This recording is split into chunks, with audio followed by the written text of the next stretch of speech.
chắc dân các family សម្រាប់ឲ្យចោះឲ្យ element របស់យើងគឺយើងឲ្យធ្វើ family ឲ្យ opening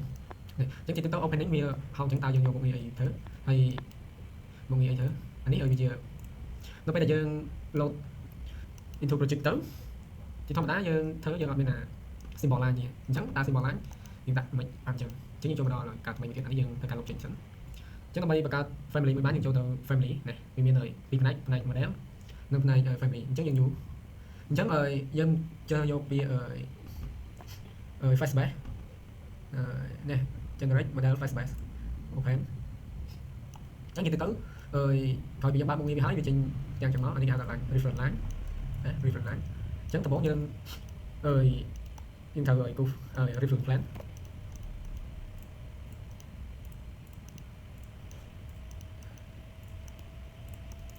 ហើយយើងឲ្យវាស់វាមក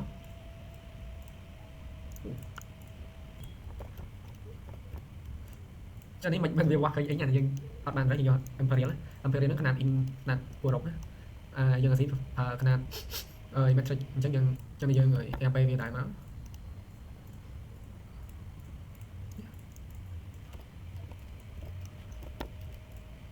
ការវាស់វាមកហើយនេះដើម្បីឲ្យវាស្មើពី center line នេះមកដល់ line នេះហើយពី center line នេះមកដល់ line នេះស្មើនេះយើងចុច equal EQ អញ្ចឹងវាស្មើមកធ្វើការវាស់នេះ800នេះ800ធំតិចមក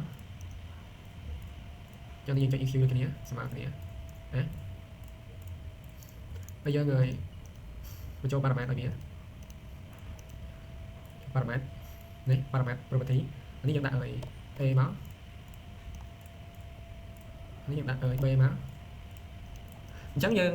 ហើយយើងឲ្យ share parameter ហើយយើងបង្កើតចាប់ដើមឲ្យ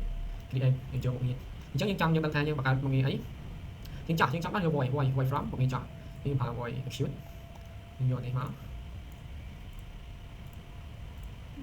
លុបវាមក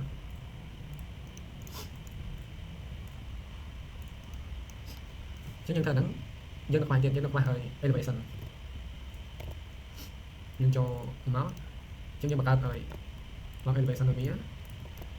ដាក់ dimension មកយើងទាញនេះមកលុបវាឲ្យបង្កើត share parameter យើងមកអានេះវាជា high មកដាក់ x មកចឹងនេះអញ្ចឹងយើងដាក់ឲ្យ line ខ្វែងវិញ line ខ្វែងហ្នឹងជា symbol line អញ្ចឹងយើងទៅយកកន្លែងពីannotate នេះ symbolist line ចុចហ្នឹងមក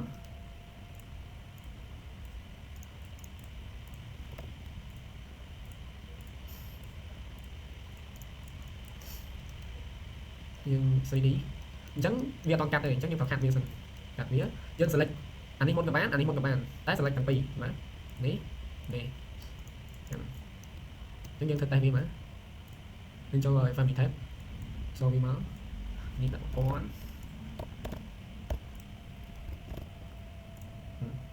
្ចឹងអា symbol ឡើងនេះកណ្ដាលហើយមុខងារ execute យើង void execute យើងកណ្ដាលអញ្ចឹងការបង្កើតរបស់យើងគឺជោគជ័យ